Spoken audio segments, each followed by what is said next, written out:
Bonjour Monsieur Victor, bonjour à tous les téléspectateurs qui nous suivent en ces moments, nos compatriotes congolais qui restent très branchés pour suivre l'évolution des questions brillantes effectivement de l'actualité de l'heure. Merci beaucoup. Nous avons vu la journée d'hier, vous en tant que secrétaire national en charge de la communication, vous étiez à l'aéroport pour aller accueillir l'honorable, je cite, Madame Princesse Adèle Kaïnda. D'où venait Madame Adèle Kaïnda? Non mais il n'est pas question de dire d'où elle venait. Vous nous avez vu à l'aéroport. Nous étions allés lui réserver bon accueil en tant qu'autorité morale des références de l'Alliance des démocrates chrétiens du Congo. Vous avez vu cette marée de militants et cadres de notre cher parti qui étaient là à son accueil. Et je crois que ça suffit déjà. Ça ne sert à rien de vous dire d'où elle venait. Madame Adèle Kaïnda, vous l'avez accueillie hier, aussi longtemps que plusieurs personnes ont passé aux consultations avec les conseillers du chef de l'État, mais elle a sorti. Je ne sais pas comment ça évolue dans votre sens. Je tiens vraiment à préciser que l'ALDEC, c'est un parti organisé, un parti structuré. Même lorsque l'autorité morale du parti est empêchée, il y a le président, le secrétaire général, le secrétaire général adjoint et autres cadres du parti, n'est-ce pas, qui peuvent à cet effet la représenter là où sa présence s'avère indispensable. Et c'est dans ces cadres, n'est-ce pas, comme le parti est organisé, structuré et fonctionne régulièrement, c'est comme ça que vous avez vu. À l'occasion des consultations organisées par le président de la République, n'est-ce pas, qui a responsabilisé son conseil spécial en matière de sécurité. Vous avez vu le parti politique Alliance des démocrates chrétiens du Congo, dont je suis secrétaire en charge de la communication, conduit par son président, n'est-ce pas, Maître Smith Kapenda. Et nous avons, n'est-ce pas, à cette occasion répondu à l'appel vibrant du président de la République, chef de l'État, dans le cadre de la formation du gouvernement large d'union nationale pour faire face aux menaces existentielles nous imposées par l'État voyou du Rwanda, que nous connaissons tous, dans son projet nébuleux de balkanisation et d'annexion de notre pays ou le territoire de notre pays à ces petits pays Rwanda, et aussi le rôle majeur qu'il joue dans la déstabilisation du pays et dans le pillage de nos minéraux. Et c'est comme ça que nous avons répondu, parce que cette période exige, n'est-ce pas, l'unité des Congolais, pour voir dans l'esprit, dans l'unité d'action, dans un seul esprit, comment contrer l'action de l'ennemi. Parce que nous avons ce pays qui est notre patrimoine commun et nous sommes censés à tout prix nous évertuer pour que nous puissions éteindre le feu dans notre pays. C'est comme ça que vous avez vu à cette occasion le président de notre parti, Maître Smith Kapenda, faire un appel à tous les opposants de répondre, de se joindre au président. Quand la maison brûle, on ne doit pas s'interroger sur la qualité, n'est-ce pas, de l'eau. Il faut utiliser n'importe quelle eau qui se présente pour éteindre le feu. Et c'est comme ça que notre président, effectivement, avait à cet effet adressé cet appel aux opposants. Parce que si ces pays, aujourd'hui, en fait, personne ne viendra faire l'opposition. OK? L'opposition, n'est-ce pas, on l'exerce lorsque le pays est en paix. Au cas contraire, personne ne pourrait monter au créneau pour se faire prévaloir d'une quelconque qualité d'opposant. Et à cet effet, il n'est pas important que chacun puisse garder sa posture, que chacun puisse effectivement garder cette attitude hostile. Ce n'est pas tout à fait normal. Et il est vraiment grand temps de pouvoir constituer un seul corps, de pouvoir être ensemble dans l'amour et dans l'unité, dans la cohésion nationale, pour que nous puissions voir comment éteindre cette menace nous imposée par l'ennemi. Bien, merci beaucoup, monsieur le secrétaire national. Je pense bien qu'avant de vous poser ma question, j'aimerais juste vous demander, ça fait un moment où le président avait lancé un appel de sensibilisation aux mobilisations. On a vu la présence de Jean-Pierre Mbemba. Je sais que le président avait cité que 4 personnes, mais n'a pas cité la princesse Adel Kayinda, où on connaît bien, où plusieurs téléspectateurs connaissent bien que c'est une femme de valeur, diaconesse, comme on l'a toujours appelé, la couleur verte. Et pourquoi elle n'a pas mobilisé par rapport à la vision du chef de l'État? Très bien, monsieur Victor. Et cette question, c'est une question très pertinente d'ailleurs, il faut éclairer l'opinion. Je tiens à préciser, sans embâche, les craintes d'être contredit, que l'autorité morale, ma Prince Adel Kayinda Maïna, est une figure emblématique. Et elle est toujours engagée, n'est-ce pas? Elle reste naturellement engagée dans la vision du chef d'État. Parler de la mobilisation aujourd'hui, je vous dis, ma princesse Adel Kayinda Maïna a débuté depuis longtemps avec la mobilisation, de plusieurs fois. Ma princesse a organisé les cultes à la cathédrale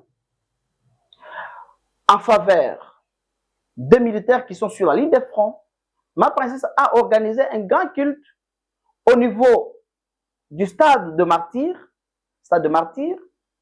Je vous dis, imaginez-vous que le stade a une capacité d'accueil de plus de 80 000 personnes, mais ce stade était plein à craquer. Parlant toujours de nos FRDC, appelant bien entendu les compatriotes à rejoindre vraiment notre armée, ma princesse a organisé une marche de soutien au FRDC. Cette marche, je crois, qui avait pour point de chute les installations de la MONUSCO, de l'ONU. Ma princesse, vous savez bien, était à l'aérodrome de Ndolo devant une marée de Congolais. Une marée de Congolais, je crois, c'était plus de 1 million de Congolais qui étaient là. C'est pour vous dire que ma princesse est une véritable mobilisatrice. Peut-être que les autres ont commencé aujourd'hui, mais elle, c'est la mobilisation, c'est le propre de ma princesse Adel Kayinda Maïna. Vous avez vu pendant cette période où il y a eu une véritable résurgence de la menace du Rwanda et l'invention du Rwanda avec similitude du 23, n'est-ce pas, à Goma et Bukavu, ma princesse a participé au culte écuménique qui avait été organisé. À cet effet, la princesse de moi qui a invité nos frères et sœurs qui ont cette vocation, n'est-ce pas, de rejoindre notre armée. Ma princesse a prié pour notre armée, afin que Dieu accorde à notre armée la victoire, ainsi qu'à nos patriotes résistants aux Azalendo. Ces vaillants patriotes qui combattent aux côtés de nos frères d'essai et qui se comportent très bien sur le terrain, qui réalisent de prouesses aujourd'hui et d'aucuns vraiment l'ignorent.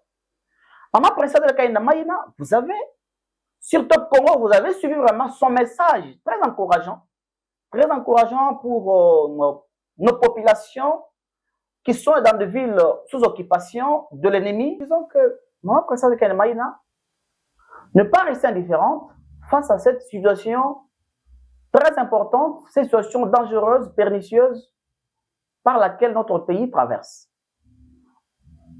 Naturellement, et comme d'habitude, la princesse s'inscrit toujours avec son parti dans la vision générale des chefs de l'État. Elle n'est jamais, n'est-ce pas, elle ne s'est jamais écartée de cette vision.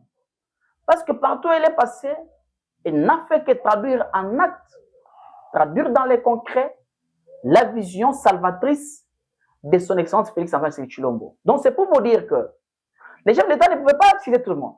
ne pouvez pas citer nommément tout le monde, ok? Ne pouvez pas citer nommément tout le monde, mais chacun contribue, n'est-ce pas, au règlement de ces conflits. Chacun contribue au retour de la paix à la situation que nous avons de guerre, à sa façon, souvent dans les limites de ses moyens. Ça, c'est ce qu'il faut vraiment retenir. Vous savez bien qui est ma princesse Adel Kaïna Maïna, et vous savez bien son apport dans ce pays, dans tous les problèmes qui se présentent, dans ce pays, tous les défis auxquels le pays est confronté. Elle n'est jamais restée indifférent parce que c'est une figure emblématique de notre pays. Elle est éprise du patriotisme. Elle travaille le jour comme la nuit pour, dans son secteur, à son niveau, matérialiser la vision noble de notre président de la République, Félix-Antoine Tshisekedi Tshilombo, chef de l'État pour le Congo. Parce qu'aujourd'hui, beaucoup ne le pensaient pas. Et surtout les prédateurs de notre pays, qui croyaient que la RTC ne pouvait pas voir un président comme Tshisekedi, qui aujourd'hui est venu en tant que bénédiction pour ce peuple, travaillant pour redonner la joie à ce peuple longtemps meurtri, avec le régime que nous avons connu. Et aujourd'hui, qui est venu légitimer même le mouvement, n'est-ce pas, le mouvement rebelle. Alors qu'en 2012, lui-même le président honoraire, Joseph Kabila, avait dit que M23, c'est un groupe rebelle.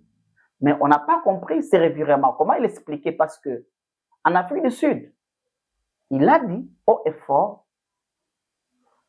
le M23 est une aspiration du peuple. C'est pour comprendre à quel point nous sommes tellement déçus. Nous sommes vraiment déçus du comportement de l'ancien président de la République démocratique du Congo. Alors, maman princesse, je vous dis, reste toujours focus dans la matérialisation du vieux chef d'État. Je crois que vous parlez du peuple, vous en tant que secrétaire national. D'ailleurs, ça a été un réel plaisir de vous recevoir aujourd'hui dans notre plateau EDEM TV, où nous allons parler avec vous d'une grande cérémonie qui s'est passée aujourd'hui au palais du peuple. On a vu plusieurs députés nationaux, bien sûr l'honorable Vital Kamerhe qui est président de l'Assemblée nationale.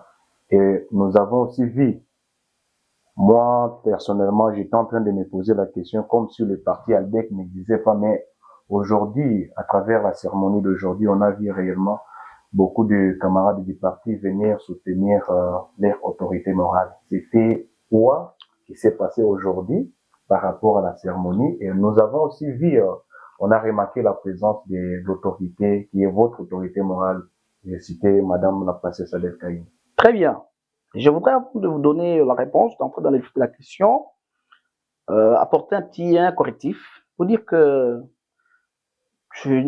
les partis politiques ALDEC n'existaient pas. Non, les partis politiques ALDEC existent bel et bien et le parti fonctionne correctement sur terrain. ALDEC n'est pas, il faut faire la différence. ALDEC n'est pas un parti mallette. ALDEC est un parti réel qui a des organes, qui a des structures qui fonctionnent. Il y a une député, bien sûr. S'il vous plaît, ce n'est pas un problème, mon ami. Vous savez combien ALDEC s'était organisé utilement. D'abord, au moment du dépôt des candidatures, vous savez qu'ALDEC avait, je crois, déposé plus de 53 candidats, députés nationaux. Et nous savons ce qu'il y a eu, nous ne vont pas revenir sur le passé parce que nous ne voulons pas faire mention du complot dont on a été victime, n'est-ce pas, des gens du monde des ténèbres. Ça, c'est connu vraiment de tous, on ne veut pas revenir. C'est une page qui est tournée. Aujourd'hui, c'est d'abord l'essentiel, c'est le travail que le député l'a vraiment fait. Et c'est là où vraiment je profite maintenant pour entrer dans la question que vous venez de me poser pour dire que nous sommes ici au niveau de la 3e République avec la 4e législature, ok? 4e législature. Alors, nous avons 2 députés, 2 parlementaires, des femmes qui se sont effectivement portés, n'est-ce pas, qui sont portés députés pour bel et bien porter les causes ou la cause des autres. La cause des autres. Et parmi vraiment ces députés qui ont marqué leur histoire parlementaire au sein de l'hémicycle congolais, là où d'ailleurs, parce que je parle de l'hémicycle, là où Montesquieu a organisé le pouvoir en 3 ordres ou en 3 fonctions. Fonction exécutive, fonction législative et fonction judiciaire. Là, c'est Charles Montesquieu, je crois, dans son livre, l'esprit, dans son livre, je crois, l'esprit des lois.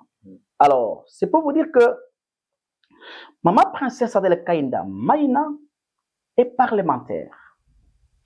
Elle a vraiment marqué son histoire, ok? Elle a marqué son histoire parlementaire depuis le Parlement des transitions. Élue vraiment pendant le 4 mandats d'affilée, sans interruption.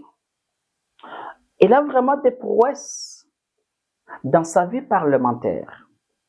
Et c'est comme ça que, dans le but d'honorer les femmes parlementaires qui ont marqué leur mandat, la commission égalité des chances, famille et enfants, a résolu et a jugé utile et nécessaire cette activité de grande envergure pour couronner ces pionnières du Parlement congolais.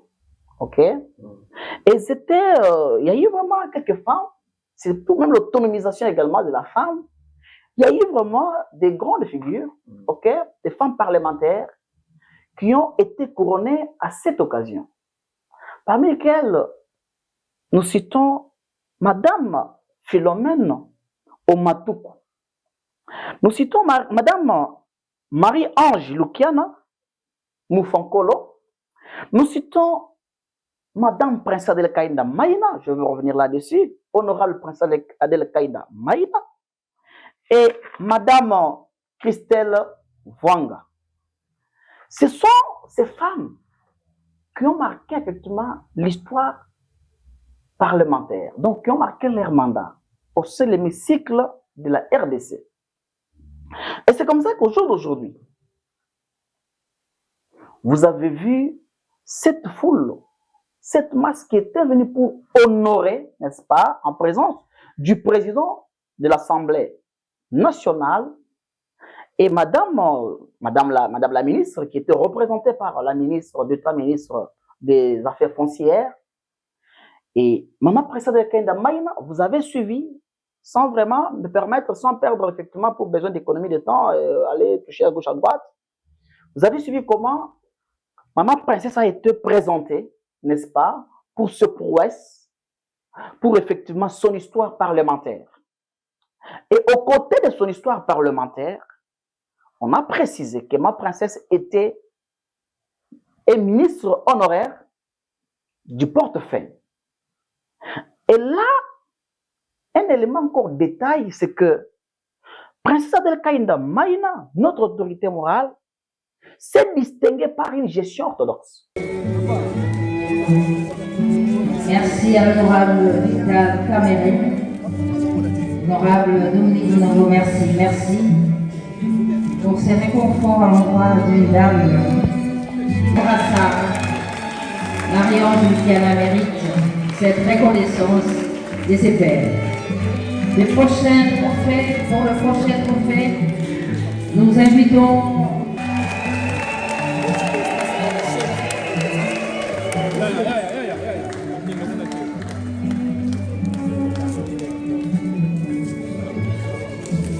bravo princesse, honorable, encore une fois, merci. Voilà, merci. Toujours en vert, c'est sa couleur. Elle reçoit bien sûr les félicitations de l'honorable président de l'Assemblée nationale, Vital Kamere. Merci Zosé, merci pour cette belle initiative. Merci à la ministre d'État, à Kassia Bagaboula. Merci à Madame Dominique Mounongo. Je rends grâce à Dieu pour cette cérémonie de séjour. J'aimerais souligner une chose, c'est une femme qui honore une femme. Ça, c'est quelque chose qui reste dans l'histoire historique de notre pays. Et parce que vous m'avez choisi, vous ne m'avez pas consulté, et ce que vous avez dit sur moi, j'étais en voyage, je suis revenue qu'hier la nuit. J'ai voulu dire aux femmes, mon secret, comme on l'a dit, c'est Dieu, Jésus-Christ. Mon don qui est mon allié et le travail bien fait. Je vous remercie. À Saouti Awamba, l'honorable Geneviève Inagossi. Une gestion rigoureuse du ministère du portefeuille. Ce ministère qui était, il faut le dire, n'est-ce pas, dans le gouffre, dans les tanières. Maman Princesse est venue extirper ce ministère pour donner, rendre fiables les entreprises publiques de l'État. Et au jour d'aujourd'hui, elle reste l'icône du portefeuille parce qu'elle a marqué sa gestion orthodoxe, rigoureuse des entreprises publiques. Elle a laissé vraiment des empreintes. OK?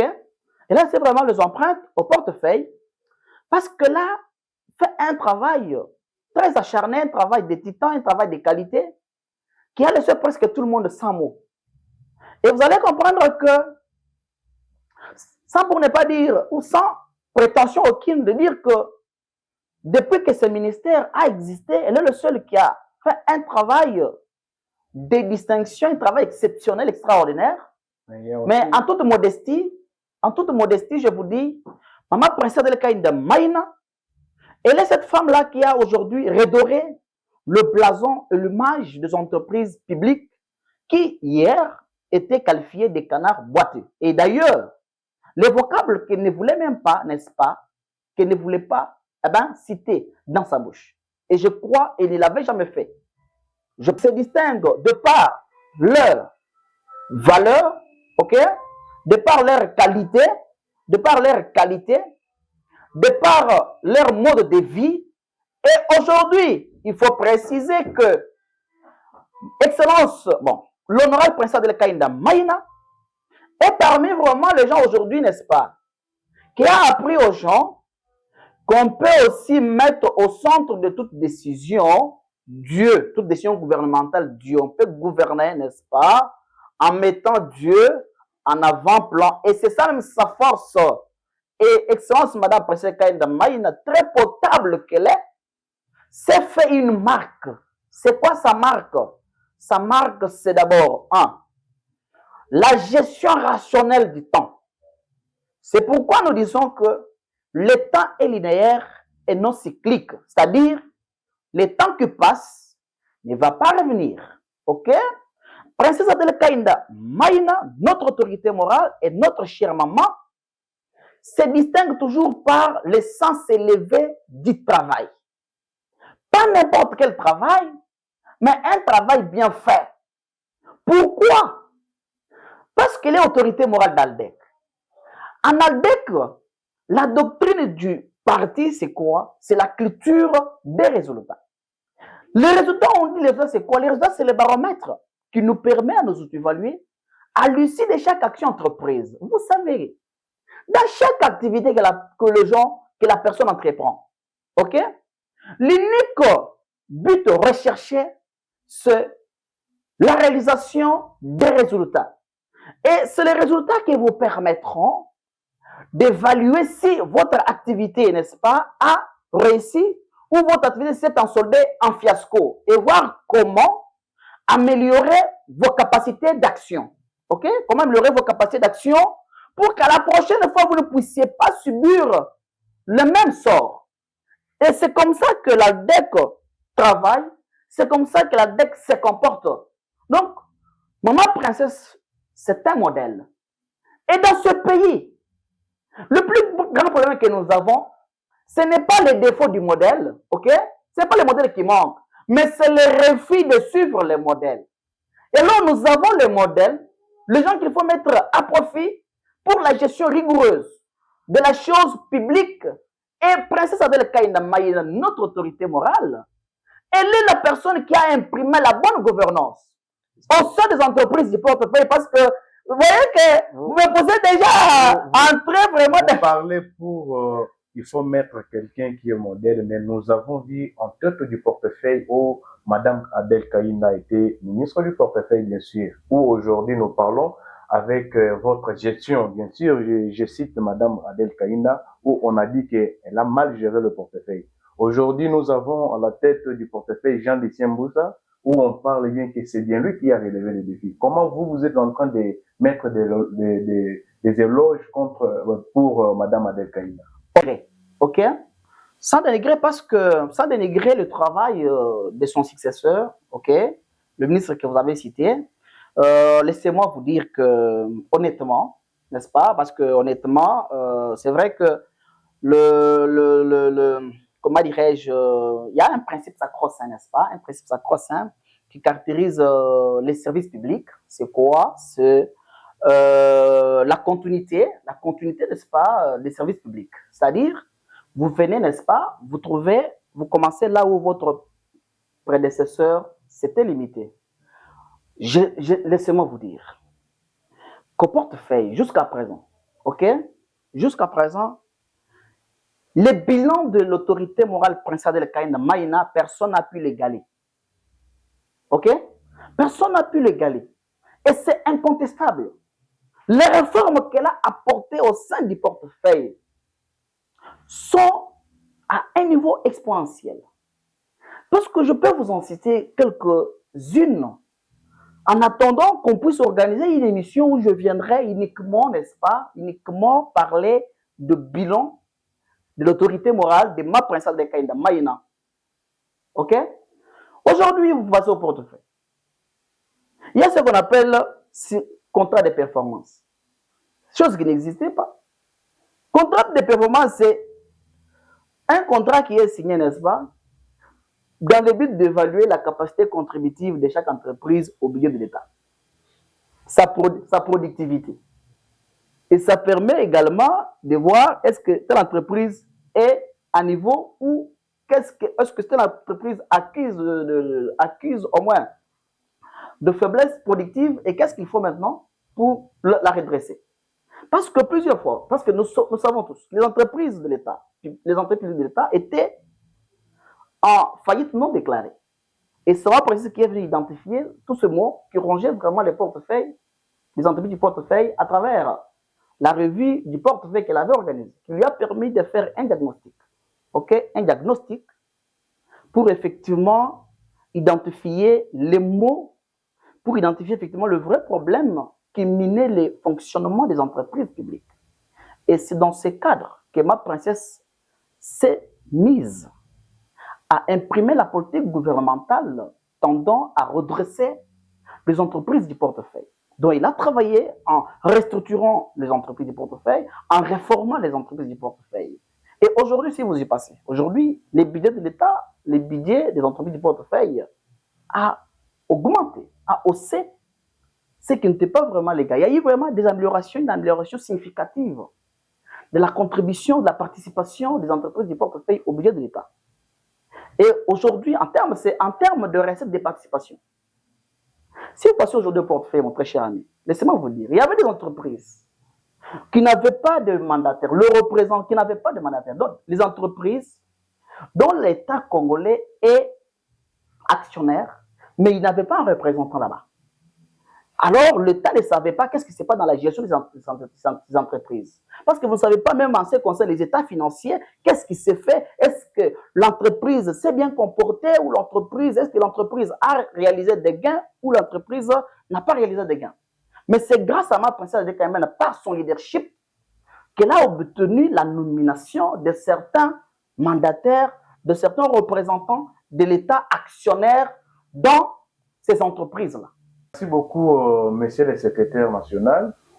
Ça a été un réel plaisir pour vous recevoir dans notre plateau EDEM.